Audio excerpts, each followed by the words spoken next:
lock the doors. Stay in your rooms. Everyone Is in danger. Please welcome Ryan Johnson. Hello, hello, hello. There's hundreds of people here. They're so excited about your film. It's exciting, no? Oh, no, yeah, thank you guys for coming out. And thank you guys for being in the drizzle. I hope it stops here, but thank you guys for being here. Daniel Craig. Look, they go all around the top. They're all excited. Oh, how does it feel to have this film at the London Film Festival? Oh, I couldn't be prouder. It's just amazing. I mean, what a festival it's been. The films have been just glorious. So to come and do the closing night, I'm just over the moon. I think I speak for the London Film Festival. We kind of like to think of ourselves as your lucky mascot in a way, because back in 2019, you were here with the original film, with the first film. Absolutely. We've been so looking forward to being in this room tonight and watching it with this crowd. It's going to be a blast. Did you know then that there was another installment of this? We hoped. We really hoped. Daniel and I have so much fun making these movies, and we get to just bring in a new crew of amazing actors every time and just have a blast. And so we hoped, and we hope again we'll get to keep making these. Ryan suggests you do a second film. Is it immediate? You're like, yes, I'm there, I'm in. I'd work with Ryan for the rest of my life. I mean, I just love him. What is it about this character that you enjoy playing, though? What does he give you the opportunity to do as an actor, do you think? Just have some fun. I mean, it's just, he's, you know, he's a bit of an enigma. You don't really know an awful lot about him, which is great. I like that. And I'm a huge fan of whodunit movies. So sort of delving into this with Ryan and these amazing actors, and it's just a joy. That must be a real thrill with every film, and hopefully the rest that have to come down the line with this you know, Well, this collection. Let's hope. Is that you do have a new kind of gang of mates and buddies to play with in this playground of this film set. I don't like any of them, but it's, you know, what can you do? I'll chat to them about that later on. You should. Congratulations on this film. I know it's kind of tricky, we can't talk about too much, but Andy, this character, when you first got the role, what was it about the character that you wanted to take this role on, first of all? Oh, wow. I had so much fun playing Andy. But Ryan Johnson, I just have to give him like a round of applause for just creating, you know, such a dynamic character, and one I could sink my teeth into and nuance her out, and just like, you know, when you watch it a second time, because you're going to watch it 2 times, 3 times, 4 times, 5, you'll be like, wow, okay, I didn't see that. And that's the beauty of his writing. I think he's done something really unique and special with this whodunit genre. What was your reaction, I guess, at the start? You get the script and you kind of, for this particular character? I met Ryan like 20 years ago, and I've wanted to work with him ever since. I think he's I loved his very first independent film, Brick. And I was so delighted that he called. Were you excited about the prospect of playing this character? Because he's... Oh, yeah. I mean... Everybody wants to stick a fork in the tech guys, right? Did you base him on anyone? Oh, that you might have met? There's quite a lot of people that we all know thrown into the blender and that came out in the smoothie of this character. Claire DeBilla is the part I play in Glass Onion. She's the governor of Connecticut. Yeah. And she wears a lot of beige. And that's about it.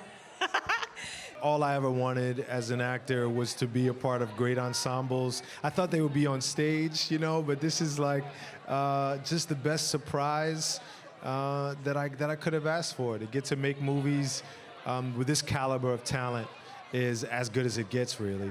What can you tell me about your character, Duke? How do you describe him? He's excuse my language, he's a douchebag. He's such an unlikable person. He's everything that I hate and men. But that's fun to play, surely. But it's fun to play because I don't want to play myself. I'm boring. I want to play characters that are ridiculous and over the top. This is why I love acting. So yeah, but no, he's really just a bad human being all the way around. You spend a fair bit of time on screen together with Dave Bautista, who is just the biggest sweetheart in the world. He is such a lovely human. I'm so grateful to have had so many scenes with him, and also he was one of the first people that I really extensively talked to, and he was so sweet. And we were both talking about how nervous we were. It was my first or second day, I think. And he's just so lovely and so comforting and so warm and amazing. Peg is assistant to Birdie J, played by Kate Hudson, wonderfully. And, oh gosh, I mean, like most celebrity assistants, I think she's Bedraggled? That's a kind way to put it. Yeah, I mean, bless her. It's a very hard job. And I took a lot of inspiration from the assistants that I have witnessed to I was going to ask. Yeah. some of my actor co-stars, yes. What was your reaction when you read her, first of all, in terms of the kind of character you were getting the chance to play? Oh, I couldn't wait. I mean, when I read Birdie, I was like, what a blast. I can't wait to put her on and go to Greece and be fabulous and totally tone deaf. And you know, Ryan just wrote such a great character in Birdie. And yeah, I was excited. Does he collaborate? Does he give you the opportunity to kind of get involved in on all of it? Oh yeah, and I think every actor that's here tonight will say the same. You know, he does collaborate. I mean, he clearly knows what he wants, and so you're in great hands. But especially for a character like Birdie that really goes out there. Yeah, you feel so safe with Ryan because he's such a master, and so it was like I felt like I was very held to go as far out as possible. I'm already in my head, though, after I came out of this film thinking, right, who's in the next one? Yeah. Because it's just this fantastic collection of people that you go, oh, wow, what are they going to be like? What are they going to be like? That must be great for you to be involved in that side of it. I mean, it's Ryan again. Ryan just sort of comes up with his names, and I just go, yes, yes, yes. I mean, it's easy, so... When you have actors like Catherine Hahn and Dave Bautista, and when you have Edward Norton and Janelle Monáe, it's like in any other movie. They get into those roles, and the role starts to form itself around them. So, but we just, I mean, I think you can tell how much this whole cast loved each other when we were making the movie, and genuinely had a good time making it. I think that kind of, it comes off the screen. Great wardrobe. Yes, well, Jenny Egan, who is our incredible costume designer, just... picked this one up and ran.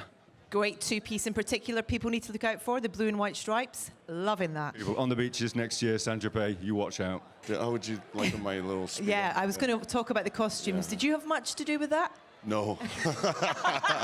No, actually, I love the costumes, but the first time I saw the little speedo, I was like... Really? Yeah, I don't know if I could pull that off. Yeah. I worked really hard to get in shape for that, because I was a little self-conscious about it. All of the costumes were so incredible. Jenny's the best. I mean, when you watch this movie, that first scene that we all come in, you see all of us together. It's just a Jenny Egan like explosion on the screen. Hats as well. Yes, and also it's like it was also so amazing to get into character when you have someone like Jenny at the helm, creating that with you. You know. How was the boat? Oh, the boat. It was cool. We just had to, I get a little seasick, so I had to wear this, one of the kind of like the bands on the wrist, so that you don't throw up. So filming on a boat, also, getting a little nauseous at the beginning, but it wasn't too bad. I mean, you're on a boat in Greece. No complaining. Throw up and keep it moving. What will you take away from this experience, both of this cast, working with Ryan and playing this character? This was like one of the greatest companies of actors I've ever been invited into. It was so much fun to work with this gang, and I think partly because we weren't allowed to go out on weekends and we had to all hang together in the same bar every Saturday night. I think this became this is a friendship forged in fire. This whole group, and it was just fantastic. Daniel's the best football team captain in the world, and the whole group was just exceptionally fun to work with. I also heard from one of your castmates that you need to be on your team when it comes to murder mystery nights, not be on the opposing team, because you absolutely kill it. I'm learning this in the press junket. I'm like, you guys, I don't know if is this a good thing, Yeah. Apparently I'm very competitive. That happened. And I take my murder mysteries very seriously. Clearly. What can you say to everybody here who's excited to see this film about what to expect? Listen, we've got 2,000 people in there tonight in a cinema watching this movie. I'm the happiest man alive right now. I hope they can expect a good time. That's what I would say is first of all, again, thank you guys for coming out to see it, and I hope you have a blast. I hope you laugh. I hope you're surprised. I hope you leave the theater saying, "Boy, that was a great time." And we'll see you back here in 3 years' 3 time for the years, next I'm one. setting Yeah. my watch. Great. I'm Okay. setting my watch. We'll see you then. Great to have you here. Thank you so much. The wonderful Thank you, Ryan thank Johnson, you. everyone. Thank you, guys.